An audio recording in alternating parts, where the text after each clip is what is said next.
Hello, dear students. In this lecture, you are going to learn about the chapter respiration and circulation. So, dear student, what is respiration? Let's see. Respiration, it is the biochemical process of oxidation of organic compound, that is food, in an orderly manner for the liberation of the chemical energy in the form of ATP. Dear student, respiration मतलब exchange of gases CO2 को release करना और oxygen gas को inhale करना। ऐसे gases का exchange क्यों होता है इस प्रोसेस में, इस बायोकेमिकल प्रोसेस में जो सेल के अंदर हो रहा है?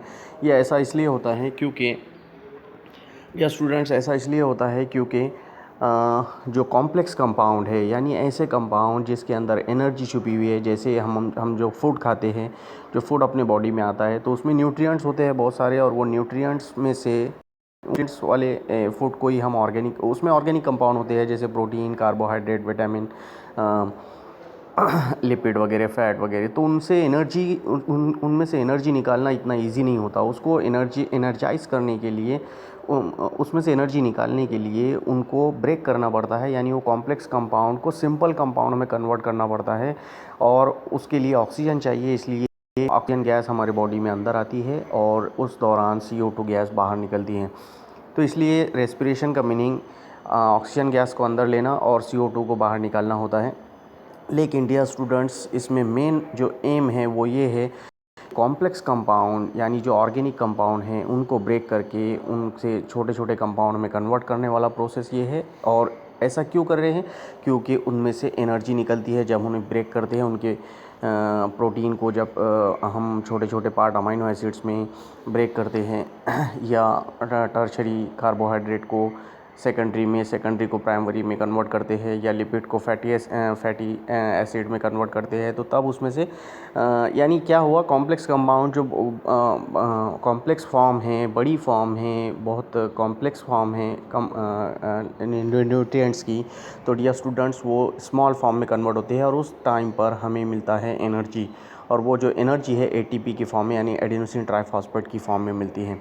ओके डियर स्टूडेंट्स, तो इस प्रोसेस को बोलते हैं रेस्पिरेशन, यानी कॉम्प्लेक्स कंपाउंड को सिंपल कंपाउंड में कन्वर्ट करने वाला प्रोसेस, क्योंकि उसमें से हमें एनर्जी निकालना है ATP की फॉर्म में, और इसके लिए ऑक्सीजन गैस चाहिए। इसलिए ऑक्सीजन हम अंदर लेते हैं और ऐसा करते करते CO2 रिलीज़ होती है, तो वो हमारे लिए पॉइजनस है, इसलिए उसको हम रिलीज़ करते हैं। इसलिए ऑक्सीजन गैस को और CO2 का एक्सचेंज करना, ये एम के लिए, यानी कॉम्प्लेक्स कंपाउंड को सिंपल कंपाउंड में कन्वर्ट करके केमिकल एनर्जी की प्रिपरेशन करना, यानी ATP फॉर्म करना, इसी को रेस्पिरेशन बोलते हैं। All living organism required energy to carry out the various life processes. Dear students, आपको पता है कि दुनिया के जितने भी लिविंग ऑर्गेनिज्म हैं उनको लाइफ प्रोसेसेस को, यानी बॉडी में जो प्रोसेस चल रहे हैं उनको चलाने के लिए एनर्जी चाहिए, और वो एनर्जी आपको मिलेंगी खाने में से, फूड में से। और फूड में कहाँ से मिलेंगी? न्यूट्रिएंट्स में से, जो कि ऑर्गेनिक कंपाउंड है, और उनको तोड़ने के लिए आपको रेस्पिरेशन करना ही होगा। डैट इज, तो वो जो डियर स्टूडेंट्स, वो जो एनर्जी है वो स्टोर रहती है बॉडी में इन the form of the complex organic compound, जैसे कि मैंने आपको बता दिया।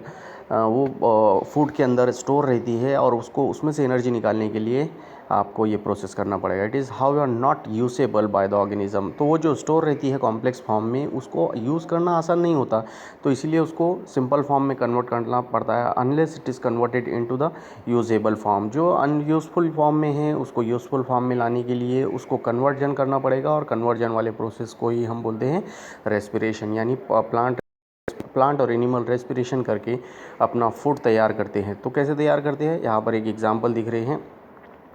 डियर स्टूडेंट्स, ये एक रिएक्शन मैं आपको बता रहा हूँ। ये C6 है, जहाँ पे 6 नहीं लिखा हुआ है, और H12 है, 12 भी यहाँ पे नहीं लिखा हुआ है। तो ये ग्लूकोज का फार्मूला है, C6H12O6। अगर एक ग्लूकोज को ब्रेक करना है, जैसे ग्लूकोज कॉम्प्लेक्स कंपाउंड हो गया, कार्बोहाइड्रेट के एग्जांपल है, तो इसको ब्रेक करने के लिए 6 मॉलिक्यूल ऑफ ऑक्सीजन चाहिए। तो देखिए C6H12O6 + 6O2, तो इससे क्या क्या बने, 6 CO2 carbon dioxide gas release होंगी, 6 वाटर मॉलिक्यूल बनेंगे, और सबसे इंपॉर्टेंट 38 ATP तैयार हो जाएगी। और ये ATP जो बॉडी है उसको यूज़ करेगी अपने डिफरेंट प्रोसेस के लिए। ओके डियर स्टूडेंट्स, तो for this process of the gaseous exchange takes place between the organisms and the environment and the site of gaseous exchange is called the respiratory surface. तो मैंने आपको dear student पहले ही बता दिया कि ऐसा करने के लिए जो है एक्सचेंज ऑफ गैसेस करना पड़ता है, CO2 को रिलीज़ करना पड़ता है और ऑक्सीजन को अंदर लेना पड़ता है। तो ऐसा करने के लिए रेस्पिरेटरी सरफेस होती है सेल के पास, रेस्पिरेटरी सरफेस से ये काम किया जा सकता है। ऑर्गन ऑफ रेस्पिरेटरी एक्सचेंज, मतलब ये गैसेस को एक्सचेंज करने के लिए बॉडी में ऑर्गन कौन से रहते हैं, तो चलिए वो देख लेते हैं हम। Respiratory exchange is a simple respiratory exchange is a simple physical process, एक सिंपल सा फिजिकल प्रोसेस है जिसमें क्या होता है, for efficient gaseous exchange the respiratory surface should have the following features. एक बढ़िया रेस्पिरेशन करने के लिए सरफेस में ये 3 क्वालिटी होनी चाहिए। पहला कि ए वाला जो है, it should have a large surface area बड़ा होना चाहिए। दूसरा, it should be thin, surface thin होनी चाहिए एंड हाईली वस्कुलर, उसमें बहुत सारे वेसल्स होने चाहिए and permeable to allow the exchange of gases, और उनकी परमिशन, उस सरफेस की परमिशन होना चाहिए गैसेस को एक्सचेंज करने के लिए, यानी CO2 को अंदर से बाहर निकालने के लिए और O2 को बाहर से अंदर लाने के लिए। And it should be moist, और वो सरफेस मॉइस्ट होनी चाहिए। ये 3 कंडीशंस है, ये 3 शराइत है, शर्तें हैं कि रेस्पिरेटरी सरफेस ऐसी होनी चाहिए तो ऑक्सीजन और CO2 का एक्सचेंज हो सकता है। Gaseous exchange in the plants, तो डियर स्टूडेंट प्लांट में ये गैसियस एक्सचेंज कैसे होता है। The shape and the structure of the plants facilitate the gaseous exchange bye diffusion नाम का एक प्रोसेस है, उसके थ्रू जो है प्लांट्स अपने गैसेस को एक्सचेंज करते हैं। The terrestrial flowering plants has a space between the cells of the stem, leaf and root. Terrestrial plant जो होते हैं उनके टेरेस्ट्रियल फ्लावरिंग प्लांट जो होते हैं उनके अंदर एयर स्पेसेस होती है, एयर की स्पेसेस होती है जिसमें से जो स्टेम और रूट और लीफ में होती है, तो उसमें वो जो एयर स्पेस है उसमें से ये गैसियस एक्सचेंज होते हैं सेल के बीच में जो स्पेसेस है। And these air spaces are continuous and oxygen diffuses into the air spaces through the stomata, the pore leaves and young stem, and carbon dioxide and water vapors diffuses out। तो dear students, वो जो cell के बीच में जो space है उसमें क्या होता है, उसमें से जो है गैसेस निकल कर आती है, ऑक्सीजन गैस उसके अंदर बाहर से अंदर आती है वो स्पेस में, और इस तरह से सेल के अंदर एंटर होती है, और वाटर और CO2 उस गैप में अंदर से, सेल के अंदर से निकलकर उस गैप से होते हुए बाहर चला जाता है सेल के। तो प्लांट में ये प्रोसेस इस तरह से होता है। तो आप देखिए ये स्टोमेटा जो है लीफ की जो लोअर सरफेस होती है उसमें स्टोमेटा होता है, ये आपको एक स्टोमेटा दिख रहा है, और उसमें स्टोमेटा में स्टोटल पोर यानी एक होल होता है, और उस होल के थ्रू ये काम होता है। सारे प्लांट्स में लेंटिकल्स होते हैं जो उसके बार्क के अंदर से बाहर की तरफ निकलते हैं, यानी होल है छोटे छोटे जो प्लांट के अंदर से बाहर का रास्ता दिखाते हैं, जिनको लेंटिकल्स बोलते हैं, स्टेम में रहते हैं, तो वो ये करते हैं। In the aerated soil the oxygen dissolve in the form of the moisture और water around the root tissue and enters it by diffusion. तो इतना याद रखिए आपके प्लांट्स में डिफ्यूजन के ज़रिए ऑक्सीजन होता है।